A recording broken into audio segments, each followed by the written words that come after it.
Empezamos.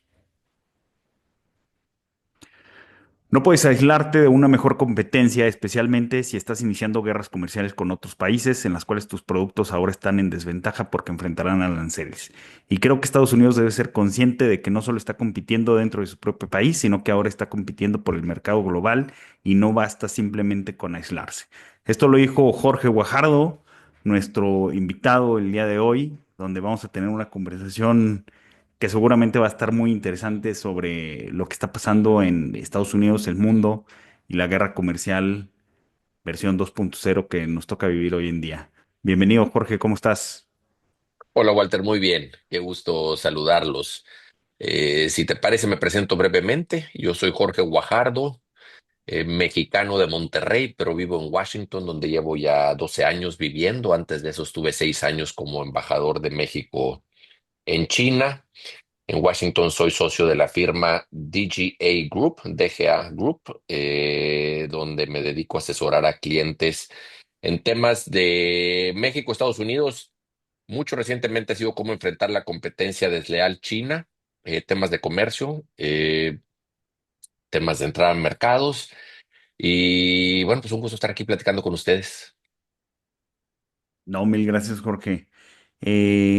Y bueno, me pasaría a, o sea, a ver, pues vamos a hablar ahorita de China pues porque es la segunda economía más grande del mundo, en poder de paridad de compra ya es la primera, y pues Trump ha desatado nuevamente una guerra comercial, ya la había desatado en su primer término, duró poco, la agenda de Biden continuó con políticas pues proteccionistas en Estados Unidos, con restricciones a los mercados chinos en tecnología avanzada y en otras cosas.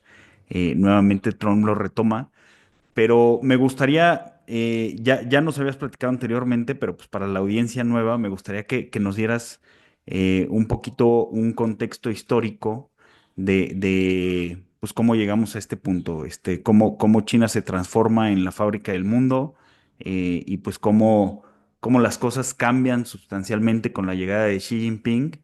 Y pues también cómo la situación ha cambiado, me parece que de 2022 para acá, drásticamente. Sí, mira, China, todos conocemos el proceso de reforma y apertura de China que empezó en 1979 con la llegada de Deng Xiaoping, el padre de lo que se llama la modernización china después del periodo de Mao Zedong, que fue un periodo de consolidación, pero un periodo, si quieres, negro en la historia de China. Llega Deng Xiaoping, empieza hacer este periodo de reforma y apertura que consistía básicamente en invitar a empresas extranjeras a invertir en China, a usar la mano de obra china para manufacturar y exportarle al mundo. Eh, dicho a manera fácil, para convertirse en la fábrica del mundo. Hasta ahí ese periodo es conocido, o sea, todos conocemos cómo China de repente empezó a hacer todo lo que comprábamos. Bueno, lo que no es tan conocido es que el verdadero motor de crecimiento de China estaba basado en urbanizar a su población rural. Las poblaciones urbanas son por definición más productivas y ahí es donde se establecen las fábricas, estas fábricas del mundo que estamos hablando, pero para poblar estas fábricas, para tener la mano de obra que todas estas fábricas necesitaban, China tenía que traerse a su población rural. El 70% de la población china vivía en áreas rurales y se las tenían que traer a ciudades donde iban a hacer estas fábricas.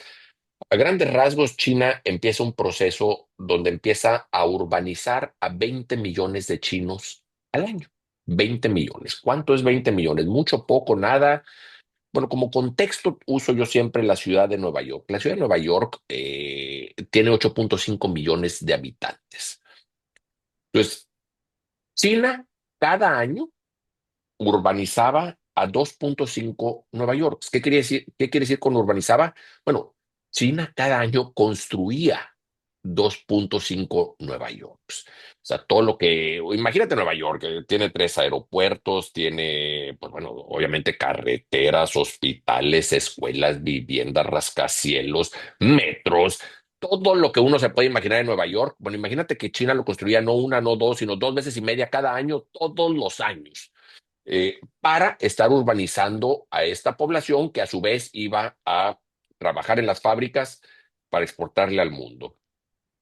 En el proceso de crear esta urbanización, China empieza a crear la industria para esta urbanización.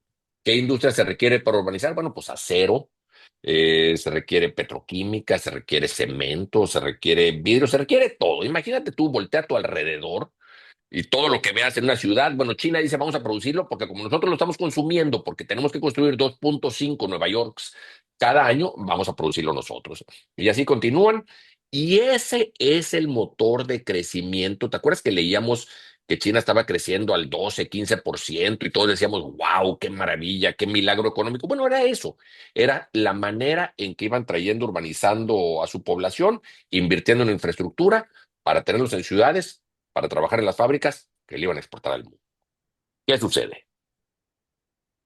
La población de China deja de crecer. Es decir, esos 20 millones de chinos que iban a urbanizar al año, se empieza a contraer la población. Entonces, la tasa de reposición demográfica, ya estamos entrando en temas técnicos que no me gustan mucho, pero bueno, este podcast es para técnicos. La tasa de reposición es de 2.1 nacimientos por mujer en edad de dar a luz.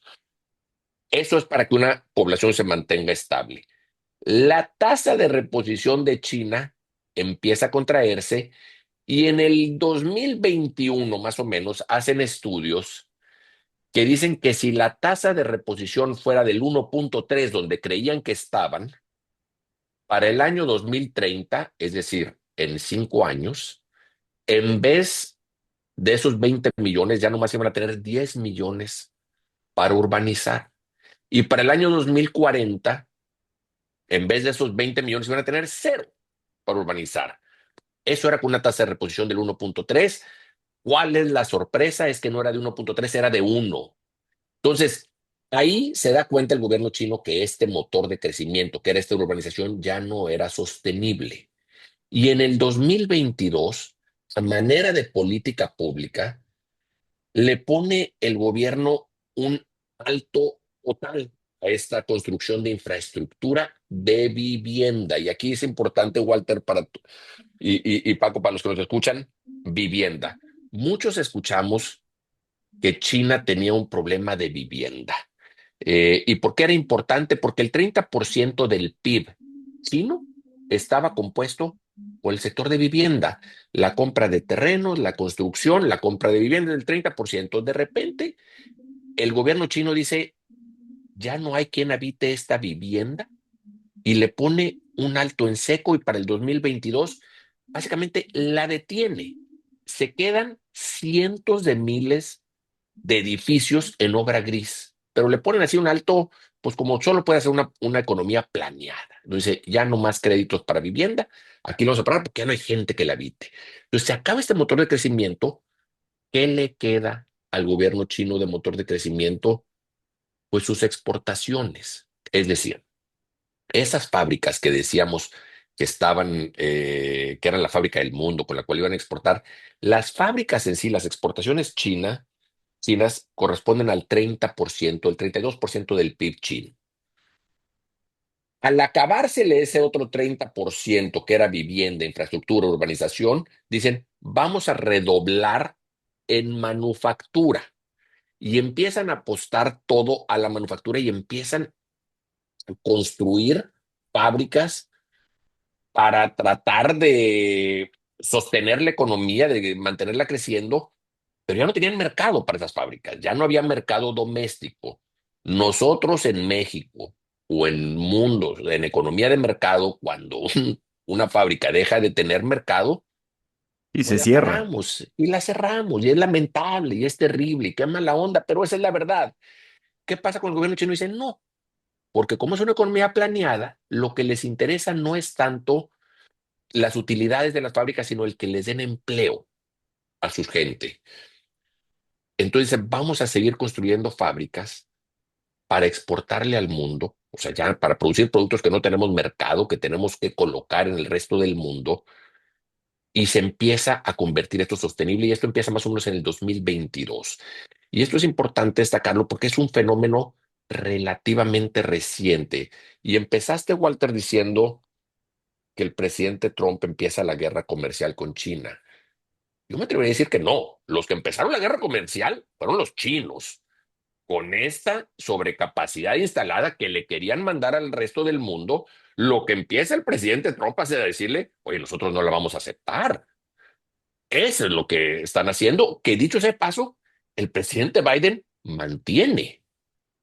Y de donde regresa el presidente Trump, redobla con otras derramas que hemos visto no han sido muy afortunadas, como es el empezarla con el resto del mundo. Pero enfocándonos en China, era necesario.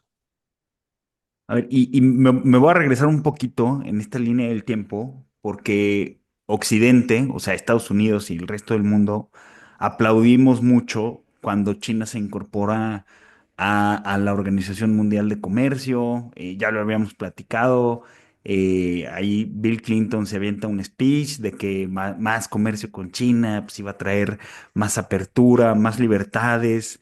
O sea, Occidente, o sea, en Estados Unidos había una apuesta bipartidista a que mayor comercio con China iba a llevar a que se portaran mejor, a que se portaran mejor, fueran mejores actores globales y no se robaran propiedad intelectual. ¿Por qué falla esta apuesta? Porque creo que fue una falla rotunda.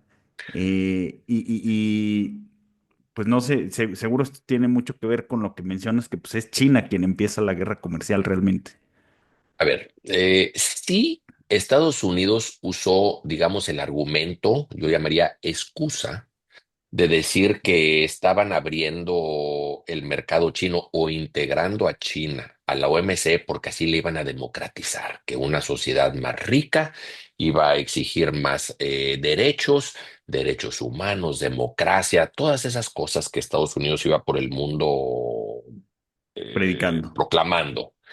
Eh, la realidad, yo creo, es que Estados Unidos abre China porque ven ese milagro económico de un país que estaba creciendo al 14-15% y quieren accesarlo.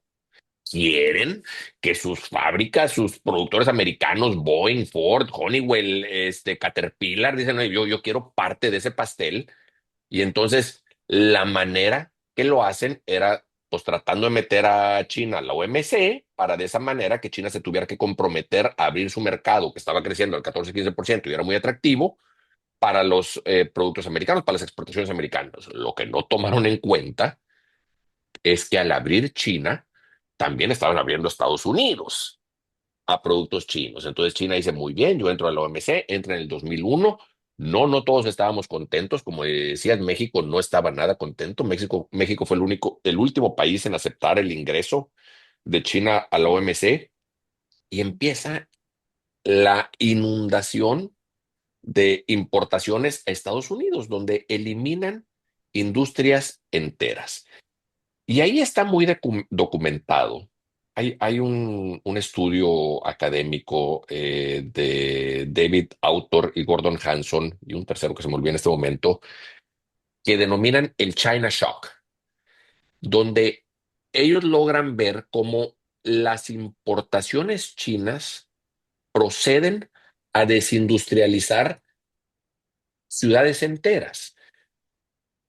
A ver, déjame explicar esto porque es una cosa importante. Según el estudio este de China Shock, de una vez que China ingresa a la OMC y Estados Unidos empieza a recibir toda esta oleada de importaciones chinas, pasan a desemplear a 2 millones de americanos. 2 millones de americanos son desempleados todos los meses y vueltos a emplear todos los meses, porque no es parte del ciclo normal de perder tu trabajo, ir a buscar otro trabajo y reintegrarte a la fuerza laboral. Lo que sucede con estas importaciones chinas es que eliminan industrias enteras. La industria mueblera de Carolina del Norte, eliminada. La industria textil de Virginia, eliminada. Entonces, estos 2 millones de americanos que pierden su empleo por estas importaciones ya no tienen a dónde ir a buscar otro trabajo porque la industria ya fue eliminada y toda esa industria que estaba en clúster en su ciudad o en su estado fue eliminada. La gente tradicionalmente no se quiere cambiar de geografía para buscar otro trabajo. Pues vives en una comunidad donde tus hijos van a la escuela, donde tienes padres, familia, etcétera. Entonces no te quieres cambiar. Cuando estas importaciones chinas eliminan toda esta industria, dejan a un sinfín de comunidades sin fuentes de empleo y esto es lo que da cabida a ese proteccionismo que trae al presidente Trump a la presidencia en el 2016. Si quieres, ahí paramos esta historia, pero eso es como lo que sucede cuando China ingresa a la OMC, que, repito, Estados Unidos dijo que lo hacía porque así iba a democratizar a China, o esos sueños guajiros que Estados Unidos expresa cuando lo que querían era el mercado chino para sus empresas, que dicho sea de paso, les fue de maravilla por años, ¿eh? Ford, General Motors, Chrysler, se papearon de China, Boeing, bueno, vendía cuantos aviones quería en China, Microsoft, Honeywell, Marriott, todos esos les fue de maravilla, hasta que les dejó de ir, porque la economía china, dos cosas pasaron. Uno, dejó de crecer por lo que ya hablamos de la cuestión demográfica, y dos, los chinos empezaron a hacer una competencia feroz, donde ellos tenían ya sus propios productos, entonces Ford, General Motors y Chrysler, ahora Stellantis, pues ahora tenían competencia china que los estaba desplazando y lo mismo en muchos otros productos, entonces ya les dejó de ser menos atractivo y bueno, ahí es donde estamos ahora más o menos. Y yo creo que aquí es muy importante entender también, digo, un poco el tema de la liberalización comercial, a final de cuentas, pues también tiene un componente de clase, ¿no? O sea, si tú eras accionista de una empresa gringa, pues sí, yendo a tu punto, eras accionista de Boeing, de Chrysler, etcétera, y pues te fue de maravilla como accionista. Eras empleado y pues te cerraban la fábrica y la comunidad entera. Y es ese, y luego entrenar a la gente para que vuelvan a trabajar es dificilísimo, si no es que realmente imposible. O sea, no sabemos qué hacer con una persona que trabajó en una línea de producción durante 20 años y la corren cuando tiene 42. No sabemos qué hacer. La verdad es que no sabemos qué hacer con esa persona. Este, y es en ese resentimiento en el que viene Trump.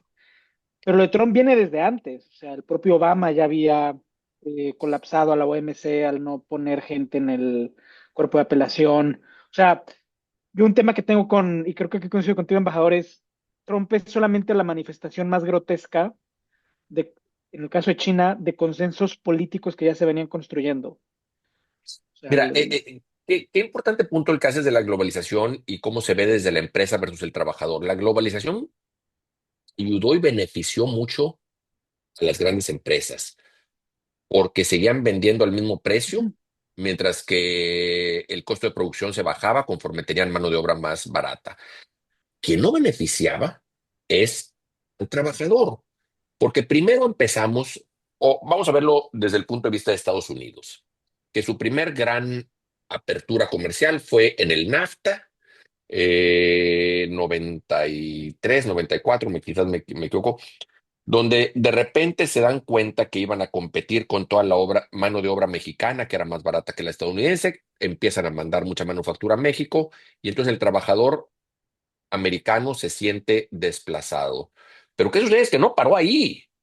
De México se fueron, cuando empezó a subir el costo de la mano de obra en México, ahora vámonos a China. Y cuando suben China, ahora vámonos a Vietnam. Y suben Vietnam, vámonos a Bangladesh. Siempre es irte hacia abajo donde el trabajador no se beneficia porque cada que empieza a ganar un poco más, se llevan esos trabajos a otro lado, mientras que las grandes empresas se benefician porque ellos siempre siguen teniendo costos de producción más baratos y el mismo mercado a buen precio. La contraparte de eso que te decían es, bueno, sí, pero gracias a la globalización, el consumidor tiene acceso a productos más baratos, el efecto Walmart. Todo esto que está viniendo de China son productos más baratos, que si los hiciéramos aquí serían más caros, y por ende cuando tiene acceso a estos productos más baratos, pues le queda más dinero para otros gastos. Entonces, sí está ganando, sí está aumentando su calidad de vida. Sí, siempre y cuando tenga trabajo. Cuando pierde el trabajo gracias a esta globalización, pues dice, ¿qué me importa si el producto en Walmart es más barato cuando no tengo ya dinero para eso? Y ahí es donde empezó esta distorsión que, como bien dices, ya venía de antes, ya venía desde Obama y yo creo que el presidente Trump la capitalizó a la perfección en su primer campaña, Ujú. que fue cuando él, ¿te acuerdas que criticaba a Carrier y criticaba a Mondelez porque Ujú. mandaban sus empleos a México y llega diciendo, amenazando que se iba a salir del Del NAFTA NAFTA. o... Ujú. Exacto. Ahí en el proceso, una cosa que sucedió con el presidente Trump es que él llega con un genuino sentimiento proteccionista, que dicho sea de paso, es lo que lo lleva al poder, es decir, las bases lo querían. Lo que se da cuenta es que los países con los que él quería hacer o implementar medidas proteccionistas estaban dispuestos a hacer hasta lo imposible para evitarlas.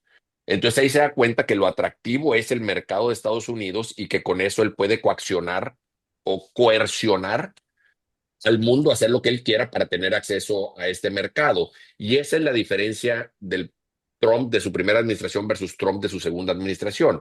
En su segunda administración falta la claridad de qué es lo que quiere hacer. Por un lado dice que quiere ser proteccionista porque quiere parar la oleada de importaciones, que quiere traer la manufactura a Estados Unidos. Y al traer digo porque yo estoy hablando desde Washington, eh, pero al mismo tiempo dice que no, que si Dinamarca no le entrega a Groenlandia, le va a imponer aranceles, que si Panamá no le entrega el canal, le va a poner aranceles, que si los países del BRICS crean su propia moneda, les va a poner aranceles. Entonces ya empieza a ser medio confuso qué es lo que se está buscando, y ahí es donde estamos ahora. Es que le gusta. O sea, el Trump ha sido consistente en dos cosas en toda su vida pública: patear migrantes y poner aranceles. Todo lo demás, o sea, todo tema público ha ido en zigzag. Ha sido proabortista y antiabortista. Ha sido evangélico, proevangélico o aliado con los evangélicos y antievangélico. Pero los únicos dos ejes rectores de su vida política es patear migrantes y aranceles. O sea, él cree en eso. O sea, en algún momento los políticos creen en lo que dicen, ¿sabes? O sea, él cree que los aranceles son benéficos. Digo, yo no comparto eso, pero él lo cree, él Mira, te voy a decir fervientemente una lo cree. cosa, una confesión. Yo soy pro aranceles. Yo soy pro aranceles, pero no a mansalva y a todos y para todos lados y en todas las industrias y por igual. Yo sí soy un convencido que por lo que te estaba diciendo de la sobrecapacidad instalada que tiene China, si no le pones aranceles muy agresivos, nos van a desindustrializar y de manera rápida. Te pongo ejemplos, así básicos. China consumió más acero en los primeros 20 años de este siglo, es decir, del 2000 al 2020, que Estados Unidos consumió en 100 años anteriores. Ese acero que estaba consumiendo China, se le acabó el mercado interno, pero ahora resulta que China produce la mitad del acero del mundo, o dicho de otra manera, produce lo mismo que todos los otros países del mundo juntos y ya no tiene un mercado, lo tiene que colocar en el exterior. Si no le ponemos aranceles a esas importaciones, van a acabar con la industria acerera en México y en el mundo. Ya en Sudáfrica, en Chile, hay casos en Inglaterra, casos de acereras que están cerrando porque no pueden competir con estas importaciones de acero chino, que te insisto, No buscan utilidades, nomás buscan crear empleos y por ende lo van a colocar en el mercado de una manera que no se puede competir. Bueno, eso mismo del acero lo puedes trasladar a la petroquímica, al vidrio, a todos los productos. Entonces, sí hay muchas industrias y yo empezaría por decirte, las industrias en las que México participa y nosotros tenemos una industria automotriz muy importante. Tenemos una industria acerera importante, petroquímica, vidriera. Entonces, vamos a ponerles aranceles a las importaciones chinas porque de lo contrario nos van a desindustrializar. China se ha convertido en el primer exportador de carros del mundo. En 3 años, Paco, ¿eh? En 3 años. Pasó de ser el cuarto al primer exportador de carros del mundo. Y aún así, tiene una sobrecapacidad instalada que no está utilizando para 4 millones de carros adicionales. ¿Cuál es el principal país destino de las exportaciones de carros chinos? Era Rusia. El segundo, México. ¿Por qué México si tenemos esta industria tan importante? Y aquí hay varias distorsiones que vale la pena tomar en cuenta para entender por qué es importante lo que estamos viviendo. Cuando pensamos en carros chinos, pensamos en carros eléctricos, pensamos en BYD, pensamos en Geely, pensamos en Xiaomi, que no los venden en México, pero es una chulada de carro. Bueno, resulta que el 80% de los carros que China exporta a México no son eléctricos, son de gasolina. ¿Por qué nos están exportando carros eléctricos cuando en México, digo, perdón, carros de gasolina cuando en México tenemos una industria que los hace? Bueno, es que también resulta que quien los está importando a México no necesariamente es BYD o es Geely, es General Motors, que perdieron el mercado en China a la competencia china y ahora tienen todas esas plantas con sobrecapacidad instalada que dicen, gracias al decreto automotriz en México, eso me permite exportar los carros que hago en China a México y los que hago en México a Estados Unidos. Y eso es un poco lo que el presidente Trump quiere ponerle el alto. Dice, ya no pueden estar triangulando producto chino a través de otros países. Y él usa 3 ejemplos de triangulación. Uno es el que te acabo de mencionar, usar las importaciones para satisfacer tu mercado local y lo local para Estados Unidos. Esa es una triangulación. El otro es olímpicamente traerlo a México, reetiquetarlo, agregarle un poquito de valor agregado mínimo y mandarlo a Estados Unidos como hecho en México.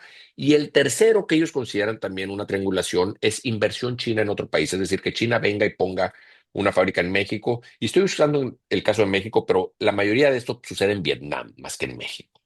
Lo estoy diciendo en México nomás para fin de la conversación, no porque sea donde está sucediendo.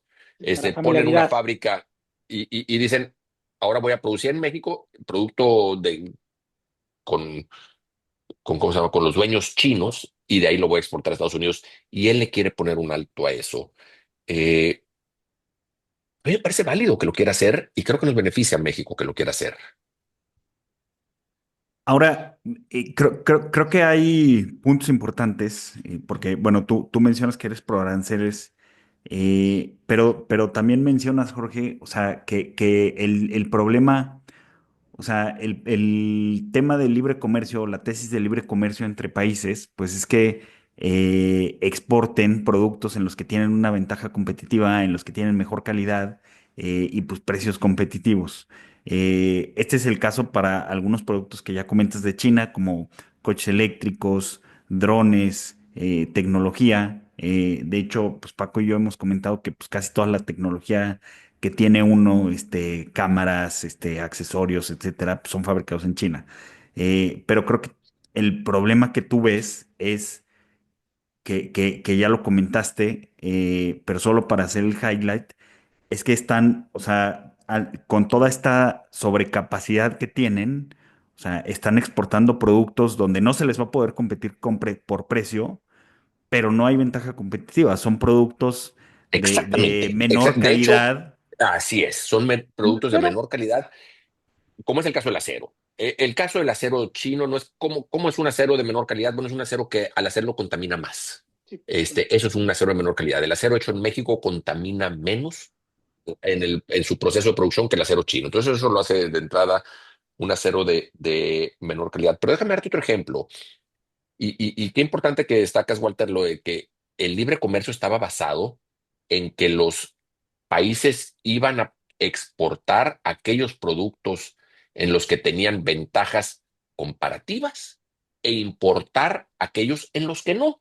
Y el ejemplo que usaba David Ricardo cuando creó todo este modelo era que Inglaterra, que tenía muchos borregos, iba a exportar lana a Portugal, que no tenía borregos, que se podía beneficiar de la lana de Inglaterra, Inglesa. y por el clima de Portugal, que ellos podían hacer muy buen vino, ellos a su vez iban a exportar vino a Inglaterra, ambos países iban a beneficiar, todos contentos, magnífico. ¿Qué sucede con China? Es que entra a todas estas industrias en las que no tienen ninguna ventaja comparativa. Déjame darte este ejemplo de la petroquímica, los plásticos. Estoy teniendo en la mano aquí una botellita de agua, que es lo que estoy tomando ahorita. El PET. China tiene suficiente capacidad instalada para PET para satisfacer la necesidad de todo el mundo y todavía le queda un poquito de excedente. Habiendo dicho eso, está aumentando esa capacidad en 50% en los próximos 3 años. Ahora, para hacer PET, para hacer plástico, se requiere de petróleo. Es un producto derivado del petróleo, por eso se llama petroquímica. China no tiene petróleo. China es el principal importador de petróleo del mundo. ¿Por qué diablos está China vendiéndole plástico barato a todo el mundo cuando no tiene ninguna ventaja comparativa? Hoy, estamos hablando en viernes, China anuncia una lista de excepciones de productos que importa Estados Unidos a los que les va a eliminar los aranceles de esto de guerra comercial. Y uno de los productos que dice que le va a eliminar los aranceles es al etano, al gas Etano. etano. ¿Por qué? Porque eso es lo que usan para hacer plástico. Entonces, eso es Ujú. una admisión de China de que necesita importar el producto para producirlo. Entonces, ¿qué ventaja comparativa tiene China en plástico? Los subsidios de gobiernos masivos para crear todas estas industrias, para emplear gente, pero no tiene ninguna otra ventaja comparativa, como decir, como país petrolero. Ahí es donde China distorsiona todo el comercio internacional. Y de eso puedes extrapolar a muchas otras industrias. Ahí es el problema. Eso es donde dices, la globalización no es que dejó de funcionar o es que no haya hecho sentido cuando David Ricardo la diseñó. No, es que China lo distorsionó cuando dijo nosotros vamos a entrarle a todas las industrias, tengamos o no ventaja comparativa. Es que, o sea, lo dijiste tú, pero quiero hacer el highlight, Jorge. O sea, el objetivo de China no es el objetivo de Occidente, no es el objetivo de las empresas de Estados Unidos, de Europa, de Latinoamérica. O sea, no es hacer una ganancia económica, es Ujú. emplear a la gente china. A ver, tú le Y vas a decir a controlar. una, y te voy a usar de ejemplos el plástico. Tenemos empresas mexicanas que hacen plásticos, tenemos el caso de Mexiquem, ahora Orbia, tenemos el caso de Alpec, empresas, industrias grandes en México. Pídeles a ellos que compitan con China cuando estas empresas tienen que, para empezar, pedir créditos bancarios a créditos pues, de mercado, que luego tienen que satisfacer con sus ventas. Cuando están compitiendo con China, que todos esos créditos se los dieron abajo del valor de mercado, son créditos subsidiados, entonces ya de entrada ya están en competencia. Por estas industrias también tienen accionistas, tienen que generar utilidades. Los de China no, los de China no tienen que generar utilidades, son paraestatales. Entonces, los estás poniendo a competir en condiciones totalmente inequitativas y ahí es donde digo, se distorsiona todo esto del mercado internacional, del libre mercado, y lo está distorsionando China y recientemente Vietnam, influido por China. Yo quiero volver un poco al tema de los coches, un poco como ejemplo, porque sí es un tema que he seguido. El tema de los coches es que la razón por la que se vinieron a México y luego a China y a otros países es porque el costo laboral Y digo, ahora parece que me estoy contradiciendo un poco, que en mi comentario anterior me puse de lado de los trabajadores, pero el costo laboral estaba tronando a las empresas de coches. Si uno ve sus valuaciones y cree que esas valuaciones tienen algún tipo de valor predictivo, es que esas empresas van a tronar y van a tronar por pasivo laboral. Entonces, cuando Trump le prohíbe a China, cuando Trump le prohíbe a General Motors, Stellantis, a todos estos, hacer la famosa triangulación, que tampoco es tanta triangulación porque México produce coches con otros, los coches que México produce para Estados Unidos tienen estándares distintos a los que se venden en México.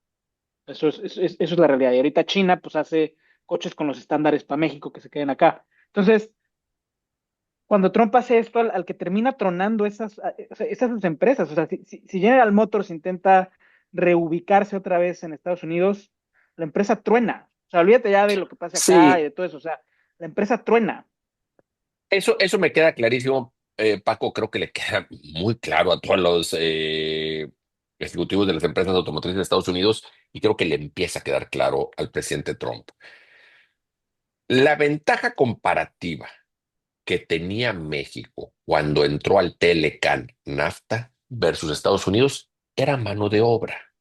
Y dices, bueno, pero pues eso es lo que estás diciendo que no debería de ser. O sea, cuando tu única ventaja comparativa es mano de obra, bueno, lo que pasa es que la tenía esa ventaja comparativa en un periodo donde Estados Unidos ya casi no tiene mano de obra. Entonces, aquí te están hablando Estados Unidos o el presidente Trump de que se va a traer la manufactura a Estados Unidos.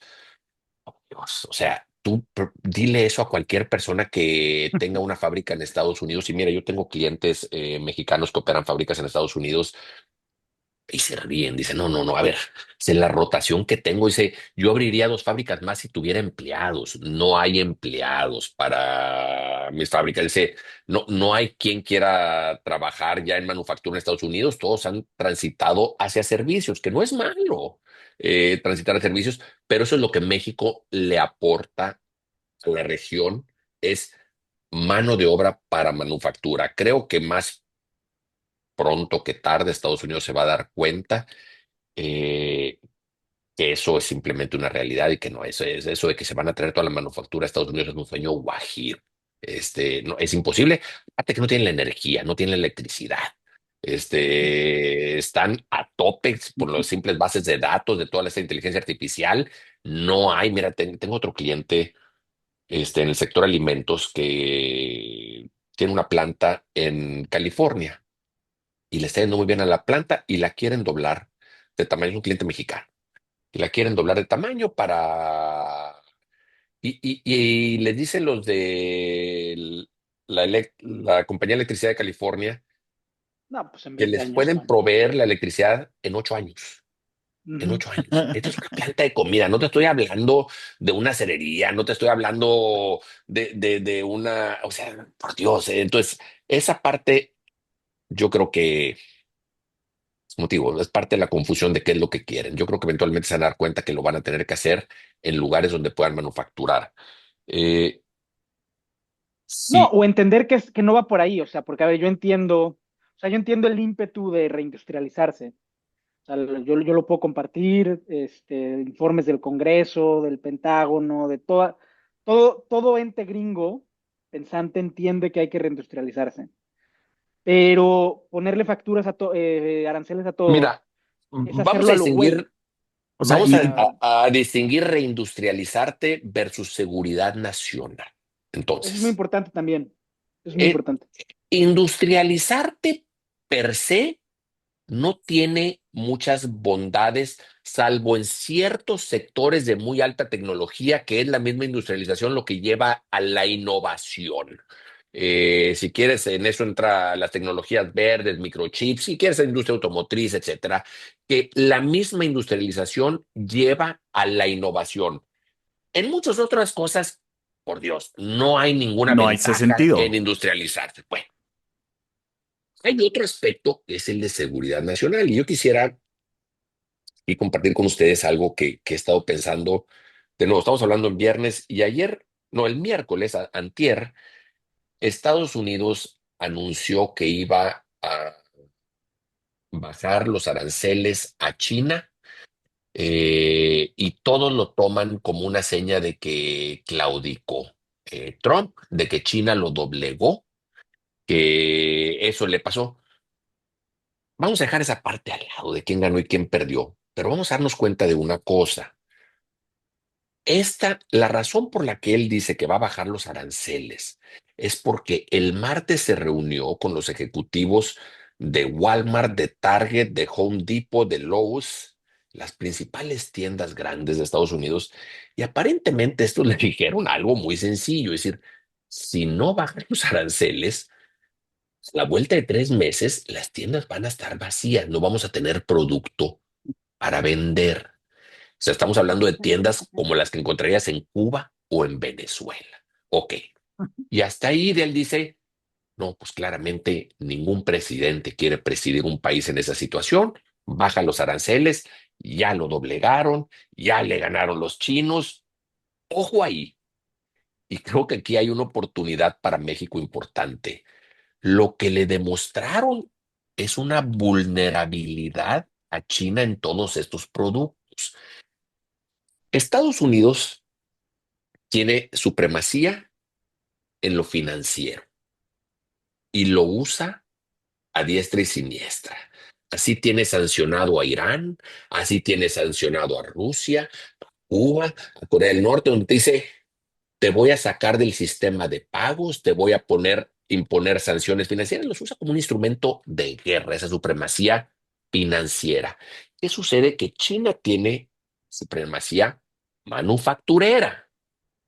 Y lo que China empieza a hacer es usar esa supremacía manufacturera como instrumento de guerra. La primera vez que lo vimos fue cuando dijeron que no iban a exportar o que iban a prohibir las exportaciones de estos minerales de tierras raras. Raras. Eh, que no son raras, lo que tienen es que no solo China las sabe, tiene la tecnología para refinarlas y tiene el monopolio de- del deseo de contaminar para hacerlo. Ningún otro país se anima a contaminar de la manera que se requiere para refinarlas. Entonces, todas las controla China y China de repente ya empieza a usar ese monopolio como instrumento de guerra y dice, ya no voy a permitir su exportación y pone a Estados Unidos y al mundo occidental en posición vulnerable. Acto seguido, otra industria donde China tiene supremacía, las baterías para todo producto Eléctricas. eléctrico. Y China dice, ya no voy a permitir la exportación de baterías para drones Skydio. Skydio es una marca de drones de Estados Unidos que compite, pero ni siquiera le llega a los talones a DJI, que es la principal marca de drones, que es China. Y dice, bueno, para evitar que compitan o que sean problemas, les vamos a prohibir la exportación de baterías. Y sin baterías, Skydio no compite, no tiene manera de producir. Bueno, ¿qué sucede con con esto que ahora le fueron a decir los ejecutivos de las tiendas al presidente Trump? Es que le hicieron ver que China también tiene monopolio en todos estos productos de consumo diario. Y China anda ahorita, el gobierno chino, muy contento, muy feliz, dando vueltas, ya sabes, vueltas de triunfo, diciendo, no, nosotros no negociamos hasta que nos quiten todos los aranceles y ahora se sienten muy fuertes. Y quizás no están en este aspecto, pero lo que le están despertando a Estados Unidos es el conocimiento de esa vulnerabilidad que tienen a que en un caso de guerra o de seguridad nacional, China pudiera vaciarles sus tiendas.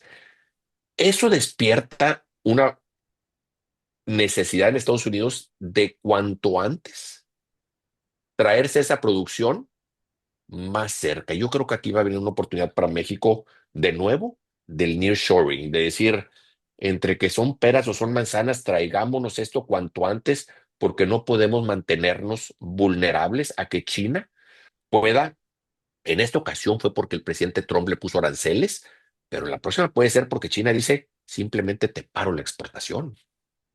Entonces ahí, Ahora, ahí hay tema y oportunidad. ahorita tocamos el tema del nearshoring, pero entonces me voy a ir ya, o sea, después de lo que hemos platicado de China y todo esto, o sea, me voy a ir a lo que hizo Trump ahorita, o sea, a su política de America First.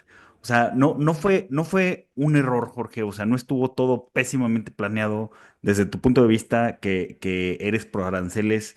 O sea, no, ahorita pareciera que ya están corrigiendo, pero tú mismo lo has dicho, o sea, no podemos saber qué es lo que va a hacer el equipo de Trump ahorita con lo que ha hecho. O sea, yo la verdad sí estoy un poco preocupado porque en vez de hacer algo pensado, en vez de hacer sí una estrategia con el tema de China pensado, se avienta a ponerle aranceles a todo mundo que ya puso en pausa de 90 días, pero pues de esos 90 ya pasaron 30, en los 60 ya veremos qué pasa.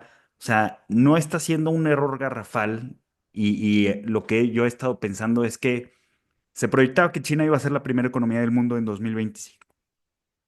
Eso no pasó porque no siguió creciendo a doble dígito, colapsó bueno, va a colapsar su bono demográfico, o sea, ya se acabó prácticamente, está teniendo problemas con el mercado interno, no que no lo tenga, lo construyó, pero pues de todas maneras no basta para que siga creciendo a ese ritmo. Los economistas patearon el pronóstico de que China fuera la primera economía del mundo a 2035 y previo a la llegada de Trump, varios ya hasta habían dicho, no, pues, ¿sabes qué? A lo mejor sí llega al mismo nivel de Estados Unidos, pero la influencia y la hegemonía la va a seguir teniendo Estados Unidos. Entonces, no nos preocupemos, Xi Jinping no nos va a controlar todavía.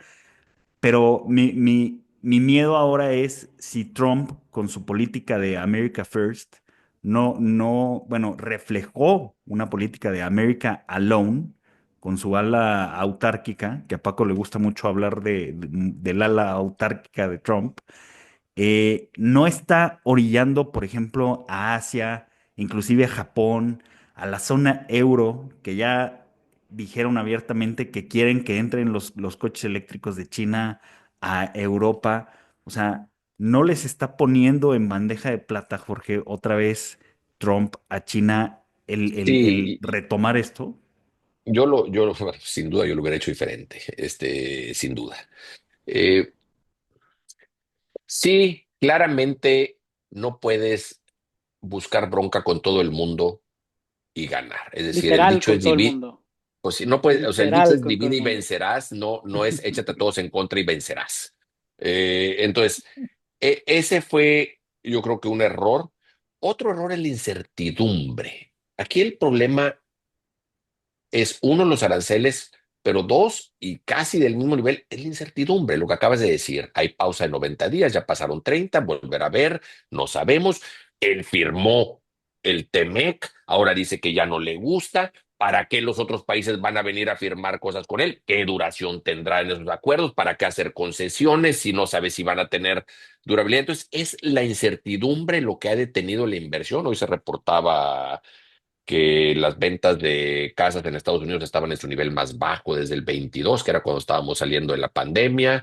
La construcción de viviendas también está a nivel bajo. La confianza del consumidor está, creo que desde los 30, que no está tan bajo. Todo eso está causado por la incertidumbre.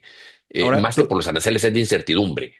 tú eres consultor en muchas empresas y yo he comentado con Paco, o sea, que si yo fuera un empresario que tenía planeado, o sea, de hecho ya se vio que las intenciones de gasto de capital, o sea, ya bajaron.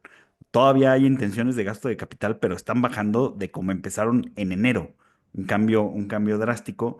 Y yo le comento a Paco, y me gustaría ver qué nos comentas tú de las empresas, qué es lo que escuchas del empresariado.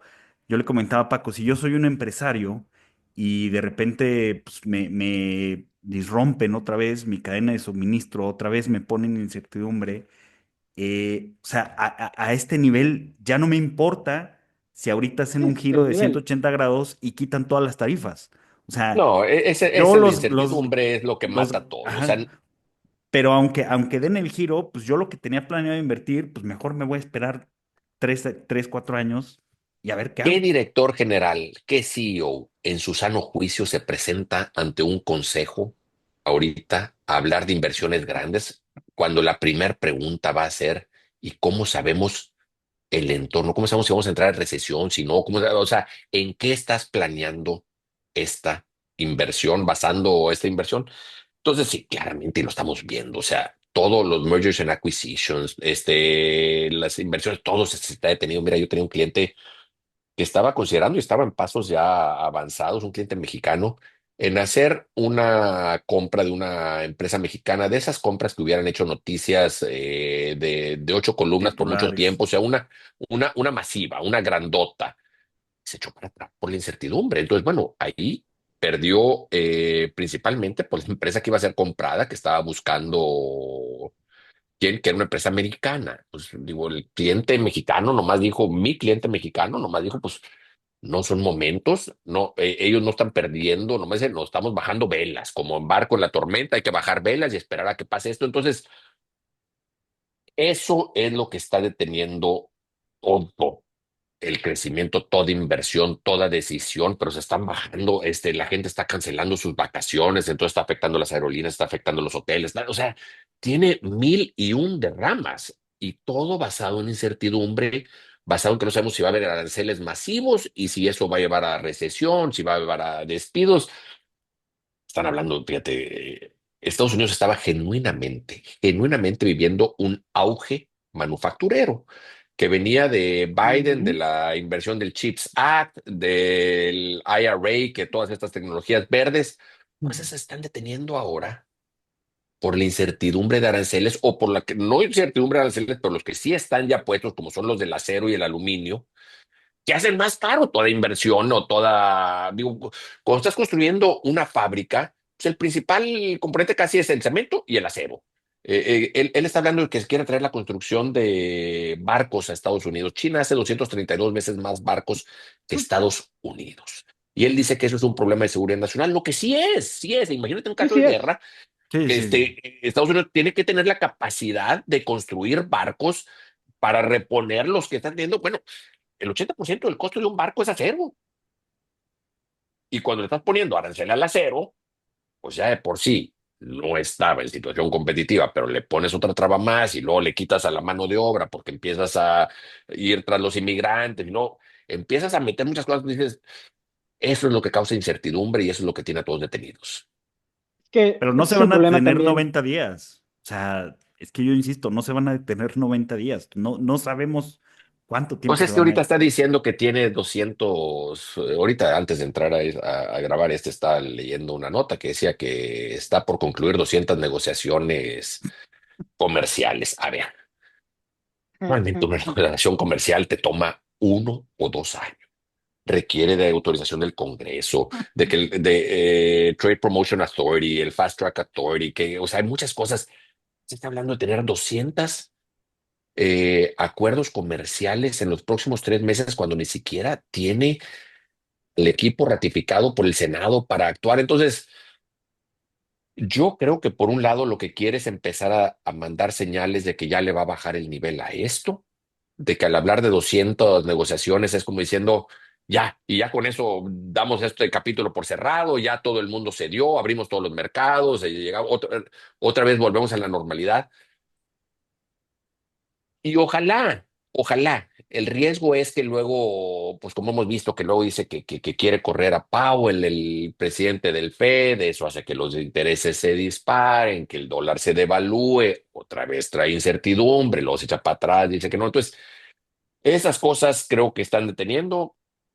No sé cuál sea el camino para volver a traer la confianza que el inversionista necesita o el empresario necesita para invertir, pero urge. Es que ese es el problema cuando, o sea, hay básicamente cuatro formas de interpretar a Trump. La primera son estas racionalizaciones ex post, ¿no? La industrialización, y que además son contradictorias, o sea, todas las explicaciones racionales que han salido de la administración se contradicen entre sí. Y hay otras tres que son más psicológicas que nada. La primera es que se volvió loco, o siempre ha estado loco, pero ahora más loco.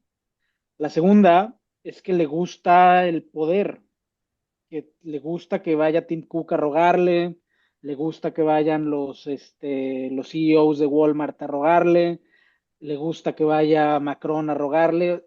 Y hay otra tercera, que no es tan psicológica, aunque sí un poco, que es que le gusta manipular al mercado, ¿no? Para enriquecerse a sus cuates. Pero creo que ahí el problema es que cualquiera de esas tres explicaciones, como comenté, más que nada psicológicas, o sea, ya abstrayendo de todos los temas de policy que no es eso, es es que nos deja en la nada, nos deja con las velas bajas.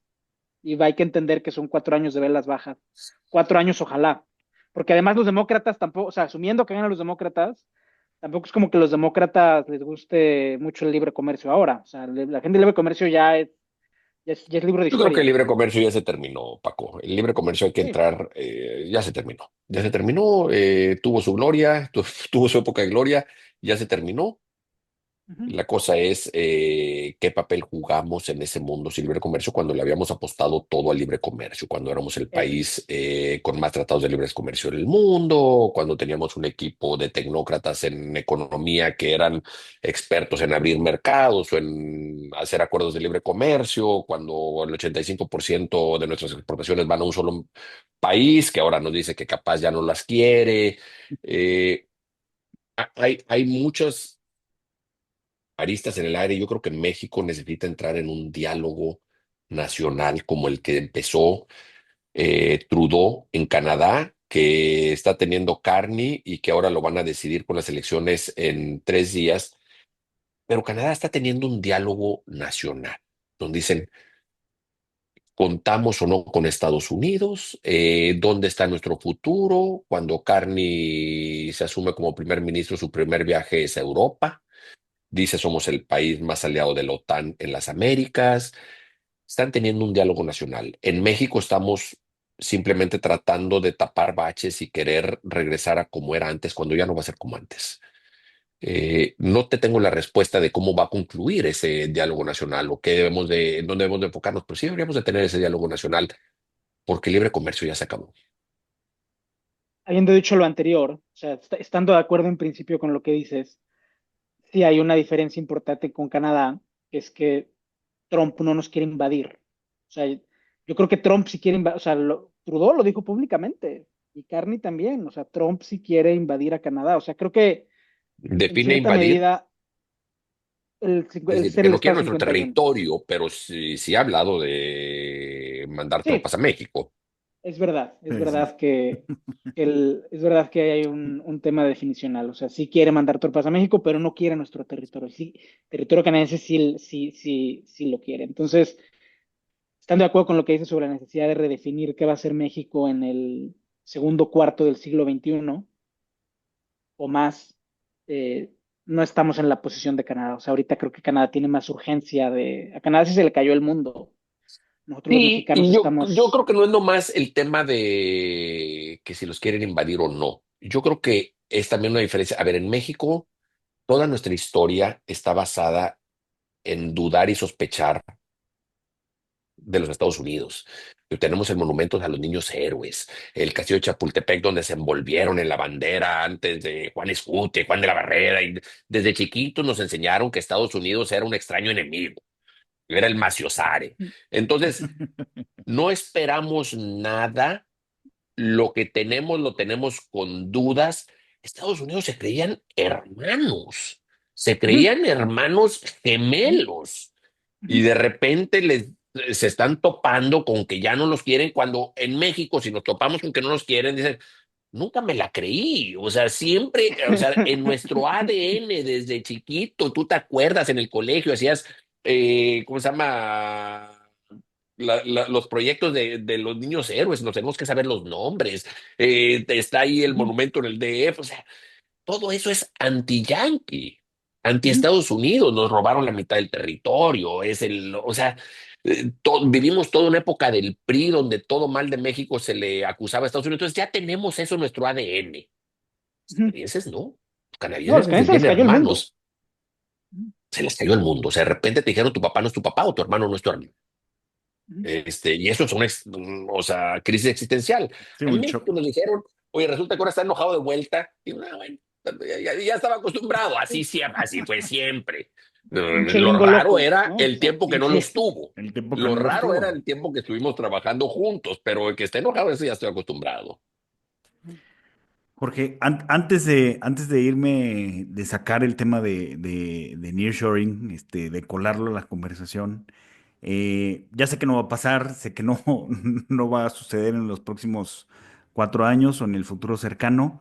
Pero, ¿cuál sería, o sea, cuál sería una alternativa viable para lidiar pues sí, con el tema de China, con el tema de, pues sí, o sea, definitivamente es un tipo de dumping.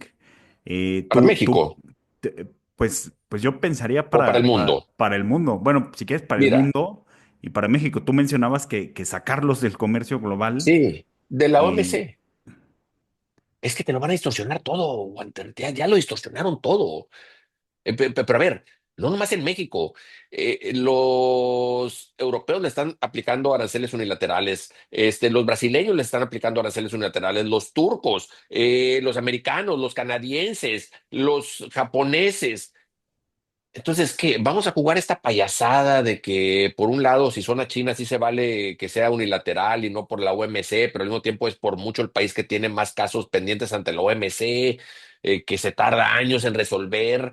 China crece a tal grado sus exportaciones que si les das un año o dos de en lo que se tarda la OMC, te comen el mercado entero. Entonces, sí, vamos a caer en la realización de que mientras China esté en la OMC, con esta sobrecapacidad instalada, buscando un mercado que ellos no tienen, nada más subsidiado para exportarle a otros mundos, no va a haber libre comercio. Todo el mundo le va a poner aranceles a China. Rusia, su aliado, su gran amigo, le acaba de poner aranceles del 50% a las importaciones de carros de China. Entonces, ¿qué? Las vestimos esos aranceles y decimos, bueno, no, estas son salvaguardas que sí se valen por eso. Esto dentro de lo que cuando México ingresó al GATT nos permite que le podíamos meter, si eras parte del GATT antes del OMC, tenías hasta un 26% o 34% que le podías poner de arancel unilateralmente. O sea, son cosas que con las que nos justificamos cuando lo que estamos diciendo es, ya no podemos estar en el mismo ecosistema comercial con China. Entonces, pues, ¿cuál es la respuesta? Pues saca a China. China va a seguir siendo país, va a seguir siendo fuerza económica, pero que cada país le ponga sus respectivos aranceles sin tener la burocracia de la OMC que se mete en el camino. y Yo, es realista, si es posible sacar a China de la Sí, OMC. pues yo creo que sí, ya lo están haciendo. A ver, ¿qué de país no le ha facto, puesto aranceles Sí, sí, sí. a China ya fuera de lo que la OMC permite? sí, de facto todos. O sea, Alejo, exacto. Entonces, oye, no, dale, te interrumpí, no, perdóname. entonces digo, hay países que se benefician mucho de las importaciones chinas. Si no tienes industria, pues si no tienes una industria automotriz, hombre, China te llega, te cae del cielo. Pues oye, te está dando carros baratos, Regalados, claro. buenos, económicos, donde puedes renovar todo tu parque vehicular a precios muy baratos. Si eres Perú, vengan todos. Digo, pero si eres Tailandia, México, Turquía, Hungría, Brasil, que tienen industria automotriz, pues no, o sea, qué padre que estén baratos, buenos y económicos. Yo tengo mi industria aquí y no voy a competir nunca contigo como ya acordamos, porque no hay manera de competir, entonces me vas a desindustrializar. Jorge, estando de acuerdo con lo que dices, o sea, hay algo que a mí sí me gusta mucho de los chinos, que es que yo ahorita estoy en Burundi, trabajo mucho en países Caray. africanos. Pues yo Grabando acá con un diciendo que staff. me reporto desde Washington, no, hombre, te hace ver como la persona más provincial del mundo, ¿no? Buenos días, Burundi, buenas noches. Buenas Perdón, noches, buenas continúa, noches. Paco. No, no, de hecho, gracias a un Starlink del ingeniero Elon Musk es que esta transmisión es Ah, qué posible, bien, pero pues hoy está funcionando y te ves muy bien. gracias, gracias. Pero, o sea, yo cuando veo qué futuro le ofrece cada uno de las dos superpotencias, Estados Unidos y China, al mundo, tengo que confesar que me siento más atraído por los chinos, porque los chinos le apuestan al mundo físico. O sea, los chinos te construyen ferrocarriles. Estuve en Djibouti la semana pasada que construyeron un puerto de clase mundial, que ya quisiéramos en Manzanillo, Lázaro Cárdenas, para un puente. Te construyen presas. O sea, los gringos el futuro que ofrecen ahora, como se les olvidó construir, el futuro que te ofrecen son lentes, cabrón, para conectarte a la Matrix. Entonces, esa apuesta al futuro físico, a la realidad existente, que sí lo tienen los chinos, que yo la veo, que yo la palpo, Ujú. y no soy, no, yo no defiendo a los chinos, yo no defiendo a nadie, que se defienda a cada quien, pero tengo que confesar que, y tú has vivido en China, has vivido en Estados Unidos, esa capacidad de construcción, esa capacidad de reinventar ciudades enteras cada 5 años, a mí la verdad me parece más atractiva. Sí, pues puede ser. Ahora, no lo tenemos eso en México. No tenemos que nos haga una presa, no tenemos que nos haga una carretera, un estadio. Yo creo que sí, tenemos constructoras. Entonces, esa parte, la verdad es que para un país como México no me parece tan atractivo. Para un país como Djibouti, sí, porque quizás no tienen las constructoras que tenemos en México. Si estás hablando de ferrocarriles y vas a competir con los alemanes y los chinos, y los chinos te dan un mejor precio, tráete al chino sin duda. No te están desplazando ningún trabajo en México. No te están compitiendo deslealmente con ninguna empresa mexicana. Las construcciones yo sí le pondría una arista. La construcción china tiene fama de llevar mano de obra de China. Sí, sí, Entonces, sí. cuidado con eso en México. En México no necesitamos que traigan mano de obra de China. No hablo Eh, más en términos de, o sea, no hablo más en términos de qué le conviene más a México, porque además México está tan integrado a Estados Unidos que es imposible que, o sea, es muy difícil que logremos desligarnos. Hablo más de, creo que Estados Unidos perdió cuando dejó de construir, cuando dejó de ser una potencia constructora, o sea, Sí, y tú mismo lo dices, o sea, no tienen energía, China con sus ujú, reactores nucleares haciendo más cada año. Sí, China ujú, tiene ahorita la supremacía en reactores nucleares. Sí, sin duda tiene la supremacía en energías verdes, en la ujú, transmisión de energía. Sí, que esa es otra cosa que tenemos que caer en cuenta, que lo de China no es nomás que tengan productos baratos, es que tienen exacto. productos mejores, tienen Ajá, supremacía, tienen ajá. tecnología. O sea, a ver, ellos Este, ya tienen coches voladores, o sea que son, son Fíjate, drones. eso, Walter, yo le sigo a esa industria tan de cerca porque creo que ese va a ser el siguiente Sputnik moment, o sea, el momento donde la gente va a decir, ay, güey, ya nos ganaron los chinos y como les digo yo, va a llegar por Instagram y va a ser cuando alguien aterrice en Guangzhou y se vaya en un carro volador de estos Ujú. quadcópters y Sí, sí, China los está desarrollando. Entonces sí. Sí, sí, coincido con lo que dices, Paco, que China trae muchos atractivos y no estoy peleado con ellos ni les estoy sugiriendo aranceles a esas cosas.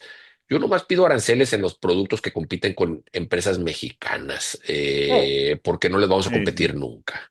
Eh, Sí, eh, sí, sí, sí, sí. y Estados Unidos se ha hecho una potencia tecnológica, pero aquí está sucediendo algo también, Paco, que es raro. Estados Unidos solía competir con los mejores. Y yo creo que tú tienes edad para acordarte lo que era Estados Unidos antes de que entráramos al Telecan, al NAFTA. Y en México íbamos a Estados Unidos a comprar estéreos Nakamichi que venían de Japón, motos Yamaha de Japón o cosas que venían Blaupunk, estéreos Blaupunk que venían de Alemania, jeans Jordache que los hacían en Estados Unidos. Pero hacíamos todo lo que queríamos, lo tenía el consumidor americano. No, o sea, el consumidor americano tenía lo mejor del acceso a lo mejor del mundo, con dos excepciones: los puros panes que estaban prohibidos, están prohibidos en Estados Unidos y el caviar iraní. La verdad es que nunca me ha afectado eso en Estados Unidos. Siempre tengo a quien robarle un puro y no como caviar. O sea, no es algo que me haga mucha falta. Pero en fin, en Estados Unidos, lo que está cambiando es que Estados Unidos ya no está compitiendo, está Ujú. vetando. Entonces, hablamos ahorita, por ejemplo, de los carros eléctricos, BYD. Los BYD son superiores a Tesla y le están ganando en todos los mercados en donde compiten. Pero los BYD están Xiaomi. prohibidos en Yo el Estados otro día vi un Unidos. Xiaomi, No, es una hermosura de carro. es un, Tiene más caballos de fuerza que un Porsche y cuesta la mitad. mm, Además, está precioso. En fin. Pero esos mm, carros están prohibidos en Estados Unidos, ya no están compitiendo.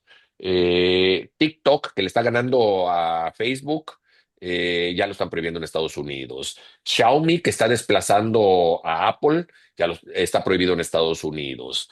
Shein y DJI, Temu, que le estaba ganando a Amazon o le estaba compitiendo, ya lo prohibieron en Estados compitiendo. Unidos.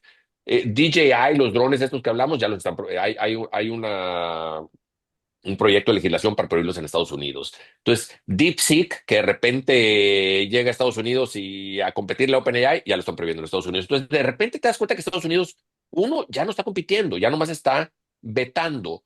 Y dos, que el consumidor americano ya no tiene acceso a los a mejores lo productos mejor. del mundo. Y ese es un gran cambio para Estados Unidos. El Ujú, consumidor americano no está acostumbrado a viajar y ver algo mejor. Todo lo mejor lo tenían ellos.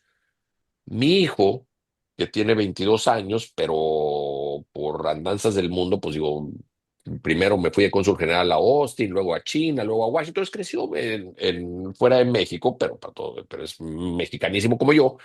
Vamos a Monterrey en el verano pasado, pero él vive en Washington, donde va a la universidad. Pero vamos a Monterrey el verano pasado y le digo, pues por no dejar, vamos a ver ¿cómo se llama? La agencia de BYD. Y está viendo los carros y se emociona tanto. Y dice, oye, vamos a comprar uno y nos los llevamos a Washington.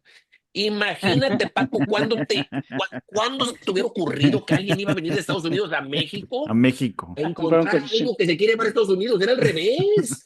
Sí, sí, sí, sí. Acuérdate lo que era México antes en Sí, NAFTA, sí. que llegamos a Estados Unidos y compramos desde las Oreos y la 7-Up y los Ginger Dash y todo lo que nos queríamos llevar a México. Bueno, ahora es al revés. Eso es un cambio drástico en Estados Unidos. Y es donde ves que Estados Unidos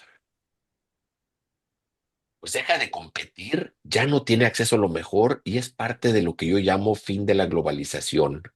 Ujú, Definitivamente. ujú. Ya, Sí, sí. O sea, Sí, sí, sí, están sí. fuertes los cambios de paradigma. Y en ese sentido Oye, entiendes también, por ejemplo, el resentimiento que tiene alguien. O sea, Vance es el político del resentimiento por excelencia. O sea, Vance es pura bilis, es puro coraje. Y lo puedo mató al... entender, porque como dices tú, el gringo mató al Papa. Lo puedo entender, porque como dices tú, Jorge, el gringo está acostumbrado a tener lo mejor y hay muchas cosas en las que ya no es. Y eso, curiosamente es hasta el momento, Paco, la gran mayoría de Estados Unidos no saben que no tienen acceso a esto. Tú preguntas en Estados Unidos por BYD y yo te diría que el 97% de la gente no sabe qué es, no quizás sabe qué es. más.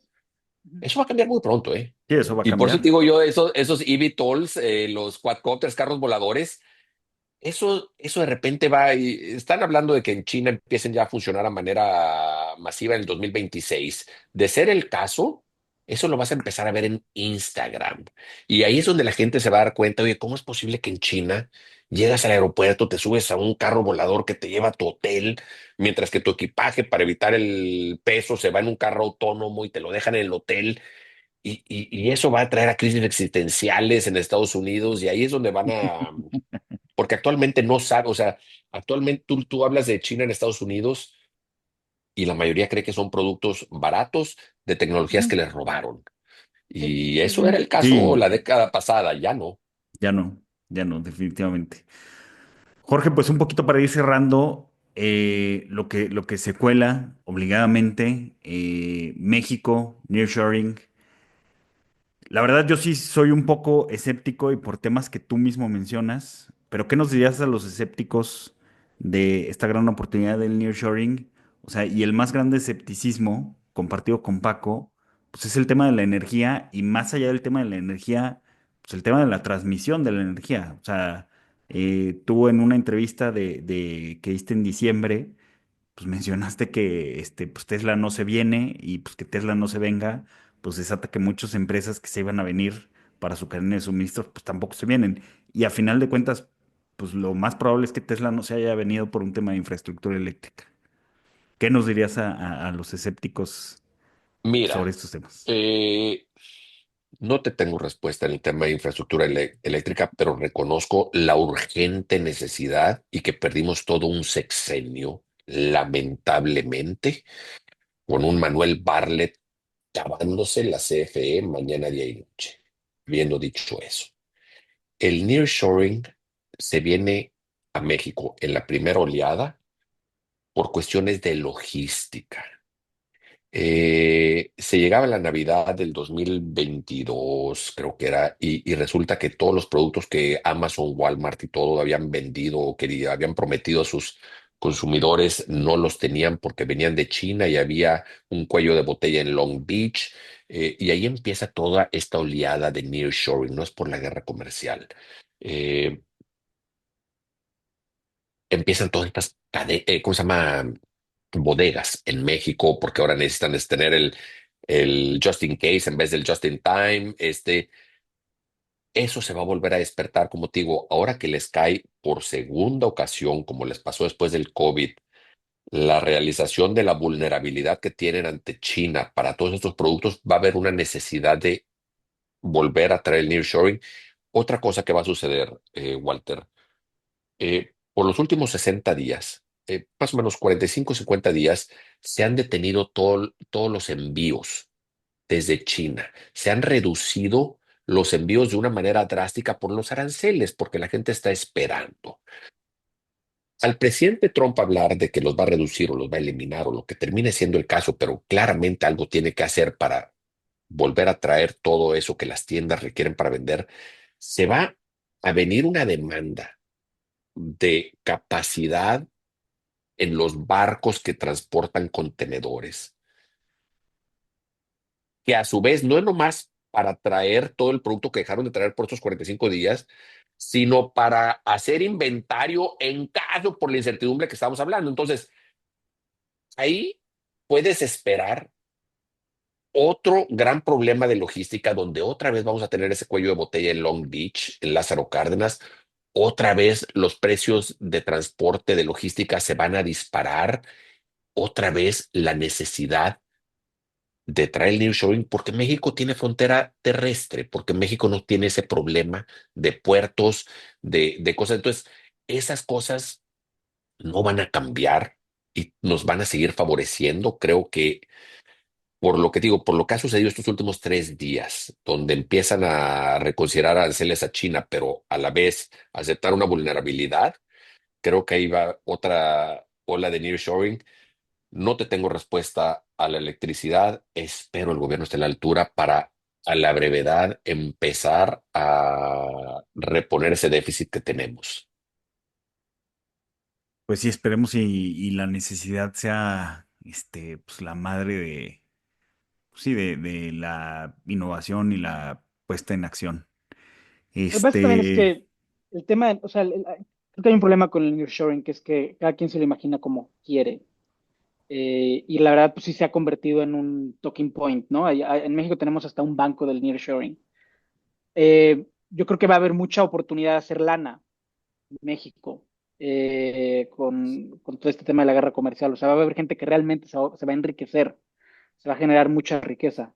Pero como comentabas, Jorge, como no tenemos un diálogo nacional, ni estrategia, ni sabemos qué queremos hacer, eh, y en realidad a la administración actual pues no le caen muy bien los empresarios, mm, Déjame, no se van déjame. a ver. Yo no he visto la administración actual ser tan difícil con los empresarios. De hecho, he visto que ha estado respondiendo, por ejemplo, con temas de aranceles de manera más rápida que administraciones anteriores. Está teniendo buen diálogo. No tengo esa apreciación como la tenía con el presidente anterior de que tuviera esa animadversión al sector empresarial en este caso. Esa es mi impresión desde acá. Ok, está bien, al menos.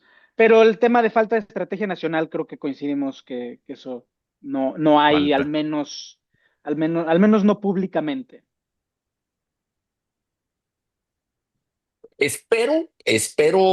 Creo que es un gabinete más tecnócrata, creo que es un gabinete más conectado a la realidad, no a la ideología. Esa es la impresión que tengo, espero. Pero mira, quizás esto es como dicen wishful thinking.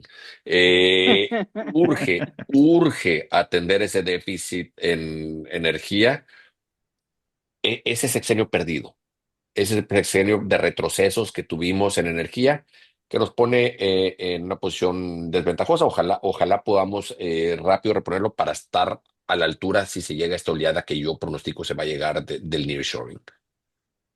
Pues Me gusta ojalá. más sexenio de retroceso que sexenio perdido, porque Sí, no solo se perdió, no, se- se retrocedió mucho, se retrocedió mucho. Se retrocedió en energías limpias que van a ser necesarias ahora para entrar a Europa. En fin, hay un sinfín de cosas. Fue un sexenio lamentable en términos energéticos sí, el anterior. no, nos podemos aventar otra hora y media platicando de esto, pero Exactamente. pues, Paco, Jorge, no sé si quieran agregar algo más.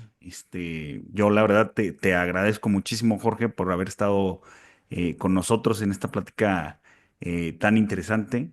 Y pues bueno, ojalá y en el futuro podamos volver a tenerte aquí para seguir hablando de estos temas tan interesantes que, pues ante el cambio de paradigma global, ante el fin del libre comercio, pues seguro va a seguir habiendo mucha tela de dónde cortar. Encantadísimo. Paco, disfruta tu estancia en África. Walter, qué gusto y qué placer es platicar. La verdad es que disfruto mucho estas oportunidades. Aquí estoy si se les ocurre otra oportunidad para seguir platicando. No, sí, te vamos a tomar la palabra, embajador. Yo, de hecho, voy a Washington en un par de semanas, entonces a ver si nos vemos para hacer algo cortito en breve Encantadísimo. y tomarnos un café, una cerveza por ahí. Que sea más cerveza que café y puestísimo.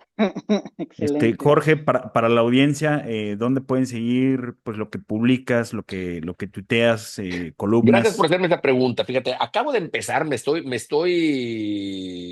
se llama? Metiendo al mundo de influencers. Entonces estoy vendiendo lipstick. No, no, mentira, pero ahora estoy en Instagram. Creé una cuenta que se llama Resumen Guajardo y se aceptan recomendaciones de nuevo nombre, pero es así a manera de Resumen Guajardo donde pongo videos de cosas que veo así día a día que puedan ser relevantes. Resumen Guajardo. Estoy en Twitter como Jorge-Guajardo. Y también pongo mucho en LinkedIn, que yo antes sentía que cada que alguien ponía algo en LinkedIn moría un ángel en el cielo. Me parecía la cosa más triste del mundo, pero ahora estoy poniendo mucho ahí. Entonces, en LinkedIn me Ya, encuentran también bajo, creo que es Jorge-Guajardo. ya se extinguieron los ángeles, embajador. Ya no hay ángeles Ya en el cielo. no, de veras, no había Ya de cosa tantos que más puse. triste para mí que alguien que pusiera algo en LinkedIn, que dices, neta, o sea, neta, pero bueno, pues ahí estamos, y te digo, estoy tratando de resumen Guajardo en Instagram, denme un follow y me platican y luego me dicen qué otro nombre le pongo porque está medio balín el nombre, pero es todo junto, resumen Guajardo. Ahí le damos Buenísimo. publicidad y Le seguimiento. dam- pues mil gracias, Gracias, Jorge. Hasta luego. sale, gracias a ustedes.